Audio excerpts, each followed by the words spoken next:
Unknown gunman का बहुत discussion होता है बिल्कुल सर। कि अज्ञात हत्यावर आया, हमलावर आया, हम्म। सॉरी अज्ञात हमलावर आया और उसने ये फलाना आदमी को पाकिस्तान में टपका दिया और फिर पता चलता है कि पाकिस्तान में जिसको उसने मारा है उसका इन्वॉल्वमेंट Terrorism group से। IC 814 से भी था। जरूर मिस्त्री वगैरह जो ये करते हाँ, थे। तो ये जो अननोन गनमैन है ये वहीं का आदमी है जो कि ऐसे ही जैसे आपने बोला वो इंडिया का एजेंट बन गया है या वो इंडिया का आदमी है वहां जाके एजेंट बना है, इस पे क्या क्लैरिटी है? दो चीजें मैंने आपको स्टार्टिंग में बोला था कि 2 एजेंट इंडिया से जाते हैं। हाँ देखो सर, ऑफिशियली जो जाएगा, हाँ जो ऑफिशियली जाएगा तो इसका मतलब वो फील्ड पर तो वर्क नहीं कर पाएगा। ऑफिशियली कैसे? ये दुनिया के, ये मैं नई चीज नहीं बता रहा हूँ। बहुत सारे लोग ये कह देंगे यार कि भाई आपने इन्फॉर्मेशन आउट दे दी। भाई ये बच्चे को पता है, ठीक है। आपको मैं इन्फॉर्मेशन दे भी दूंगा तो आप कुछ नहीं कर पाओगे। ठीक है। तो हर आदमी को पता है दुनिया में कि वर्ल्ड में जितनी भी एम्बेसी होती हैं, हर एम्बेसी में उनके क्या होते हैं, एजेंसी के लोग होते हैं। ये कोई नई बात नहीं है, ये तो सबको पता है। क्यों? क्योंकि किसी भी डिप्लोमेट का सामान चेक नहीं होता सर। कभी भी कोई डिप्लोमेट जाएगा, उसके कोई डॉक्यूमेंट्स आप चेक नहीं कर सकते, कुछ नहीं कर सकते आप किसी भी देश की। अभी मैं आपको ये बोलूं कि यार सपोज करो कि हमें यह पता चल जाता है कि हमारे देश में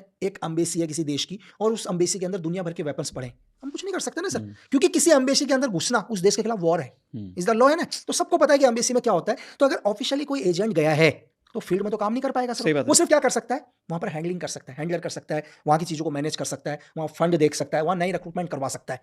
क्लियर है सर? राइट।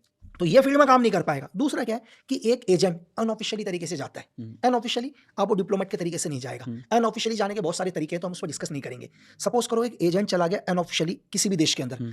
अब अगर वो अनऑफिशियली जा रहा है, इसका मतलब डेफिनेटली उसका मिलिट्री बैकग्राउंड है सर। अच्छा सर अब इन्फॉर्मेशन की तो वो कोई ऐसा लप्पू आदमी नहीं जा पाएगा इतना बड़ा, वो डेफिनेटली उसका मिलिट्री बैकग्राउंड है क्योंकि वो आप ग्राउंड पर काम करने जा रहा है और वो हैंडल कर सकता है सिचुएशन को भी, खुद को भी। हाँ सर, जिस आदमी का दुनिया में मिलिट्री बैकग्राउंड है वो दुनिया में किसी भी चीज को हैंडल कर सकता है सर। मिलिट्री बैकग्राउंड दुनिया की सबसे पावरफुल बैकग्राउंड होता है सर, दुनिया का। तो अब जो अननोन गनमैन है, क्या ये किसी देश का मैं नाम नहीं लूंगा, क्या ये अपने दुश्मनों को मारने के लिए उस देश से गया हुआ है? या ऐसा भी होता है कई सिचुएशंस के अंदर कि जो हमारे ऑफिशियली तरीके से गए हुए हैं वो भी क्या करते हैं, ऐसे लोगों को एक अपना एजेंट बनाते हैं जो वहीं पर टारगेट को एलिमिनेट करे।